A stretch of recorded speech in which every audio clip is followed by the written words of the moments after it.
What's going on, family of God? So I was just sitting here reminiscing real quick, kind of thinking about, men and women of God, like the stuff that we put into our prayers, right? The things that we kind of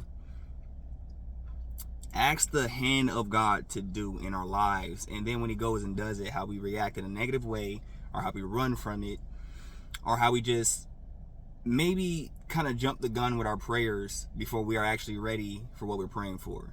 So one of those prayers is, hey, God, refine me. Or, God, I want to go deeper, right? I want to go deeper with you, God.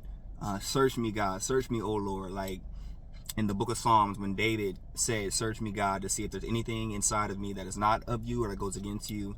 And basically to, sift that out of me. And I'm paraphrasing. But that's typically or essentially what the verse is saying. So I myself, for an example, right, I have said these things multiple times in multiple different fashions, right? So I make music for the Lord. I do ministry for the Lord. I'm obviously just a vessel for the Lord myself. You know what I'm saying? My personal life is dedicated to the Lord. Everything's dedicated to God, right? And I've had those moments where I'm like, God, search me.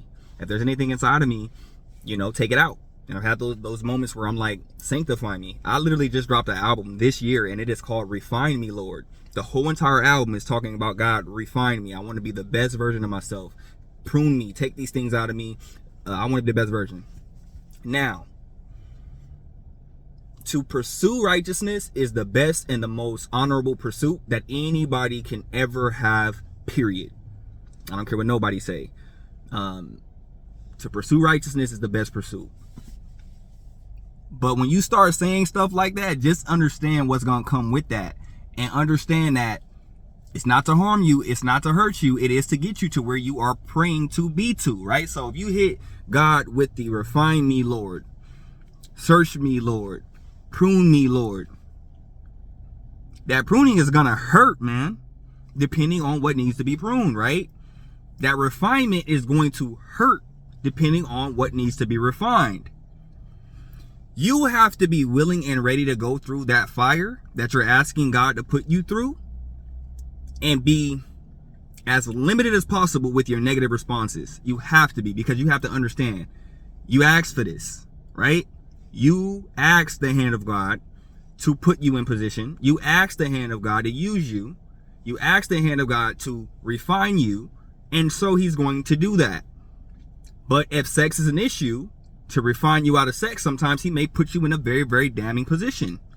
If cursing or if gossip or if, lying, cheating is an issue, then you just might lose your girl. You just might go through hell and high water so God can refine you properly.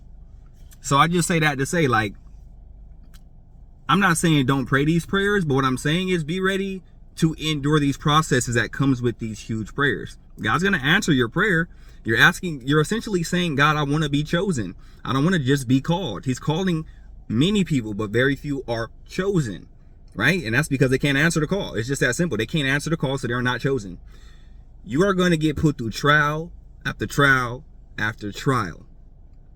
But it's for the benefit of you and everybody that God is going to use you to connect to. If you are not refined properly, you will not be the best vessel that you can possibly be for the Lord. And it will not work out in your benefit nor your favor in the long run if he starts to use you in that state of being. So he won't do it. He's going to refine you. He's going to take you through trial and tribulation. And hopefully and prayerfully you come out like gold. I pray that bless somebody out there. In the name of Jesus.